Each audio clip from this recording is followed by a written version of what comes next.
নতুন আরো কিছু ফিচার নিয়ে কথা বলি। আচ্ছা, এখানে আরেকটা অপশন তৈরি করি এখানে, সেটা নিউ পেজ এখানে দেই ইমেজ। আচ্ছা, ইমেজ দিই। আমরা এখানে ইমেজ অ্যাড করব কিভাবে, ফাইল অ্যাড করব কিভাবে, এই সবই আমরা দেখব।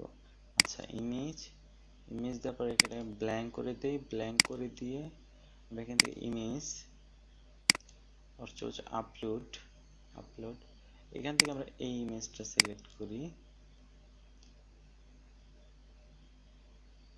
কিছুক্ষণ সময় দেবেন, আপলোড হচ্ছে। দেখেন ইমেজটা কিন্তু এখানে এসে পড়েছে। এখন যদি ইমেজে কোনো ক্যাপশন প্রয়োজন হয় সেখানে দিতে পারি। ক্যাপশন দিই এখানে এক্সাম্পল, এই ধরনের একটা ক্যাপশন দিলাম। এখন ইমেজের সাথে যদি আপনি আপনার অন্য কোনো লেখা দিতে চান সেটা দিতে পারবেন, যেমন হেডিং 3 দিয়ে বা কোড ব্লক দিয়ে। আচ্ছা, এখানে কোড দিয়ে আমরা যদি কোনো লেখা দেই, দিস ইজ দ্য ইমেজ, আচ্ছা এভাবে দিতে পারেন। তারপরে যদি আপনারা আরো কোনো লেখার প্রয়োজন হয় সেটা দিতে পারেন, এভাবে দিতে পারেন। আচ্ছা, আমরা আরেকটা বিষয় এখানে কথা বলি, চলুন এটার ডিজাইন নিয়ে। যেমন এখানে আমরা যে টিউটোরিয়াল পেজটা ক্রিয়েট করছি, এই টিউটোরিয়াল পেজের মধ্যে আপনি চাচ্ছেন যে যখন এই সাইটটা ভিজিট করব আমি, তখন সাথে সাথে এখান থেকে মানে আমরা সাইটের এর সাথে এই কন্টেন্টগুলো থাকবে, মানে কন্টেন্ট থাকবে এখানে, আমরা সব এগুলো ডিলিট করে দিয়ে দেখাই। আচ্ছা আচ্ছা, এটাকে আমরা হেডিং 3 করি। আচ্ছা, হেডিং 3 করলে এখানে কন্টেন্ট সেকশনটা কিন্তু ক্রিয়েট হচ্ছে না। যখন আমরা এটা হেডিং 2 করে দেব, 2 করে দিয়ে আচ্ছা এখানে কয়েকটা হেডিং আমরা তৈরি করি, তারপর দেখি।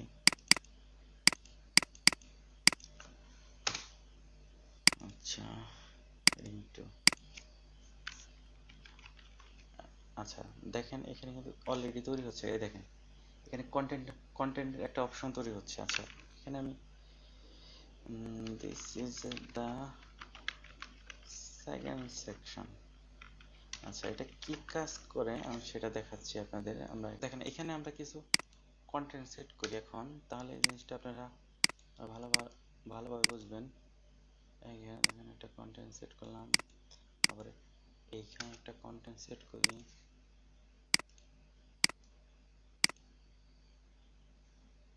আচ্ছা, এইখানে যদি দিই আরেকটা হেডিং 2। আচ্ছা, this is the third section, একটা প্যারাগ্রাফ। এখন দেখেন এখানে কিন্তু আমরা যে হেডিং 2 ব্যবহার করেছি, এখান থেকে কিন্তু সবগুলো হেডিং এখানে দেখাচ্ছে। আর বিস্তারিত দেখার জন্য আমরা এটা সেভ দিই, সেভ দিয়ে মার্জ করে দিই। সেভ হয়ে গেছে। এখন চলুন আমরা আমাদের ওই ওয়েবসাইটে একটা রিফ্রেশ দিই। আচ্ছা, এই ওয়েবসাইটে রিফ্রেশ দিলে দেখেন আমাদের ওয়েবসাইটে কিন্তু এইরকম হয়ে গেছে। আচ্ছা, ওয়েবসাইটে রিফ্রেশ দেওয়ার পর এখন যদি আমরা আমরা ধরেন ওয়েবসাইটের টপ সেকশন আছে, ওইখান থেকে যদি আমরা this is the third section এখানে ক্লিক করি, দেখেন আমাদের থার্ড সেকশন নিয়ে আসলো। আবার যদি এখান থেকে আমরা চাই দিছি আমরা ফার্স্টের সেকশনটা দেখবো, ফার্স্টের সেকশনে ক্লিক করবো, ফার্স্ট সেকশনে নিয়ে আসবে। এভাবে অ্যাক্সেস করতে পারবো। আবার এই যে ইমেজটা দেখেন, ইমেজটা কিন্তু এখানে দেখাচ্ছে।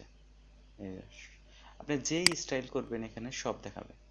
আচ্ছা, আপনাদের যদি আরো কোনো কোয়েরি থাকে, আরো কিছু জানার প্রয়োজন থাকে, আমাকে অবশ্যই কমেন্ট করবেন। আমি যথাসাধ্য চেষ্টা করব ওই বিষয়ে ভিডিও বানানোর জন্য এবং আপনাদের প্রশ্নের উত্তরগুলো দেওয়ার জন্য।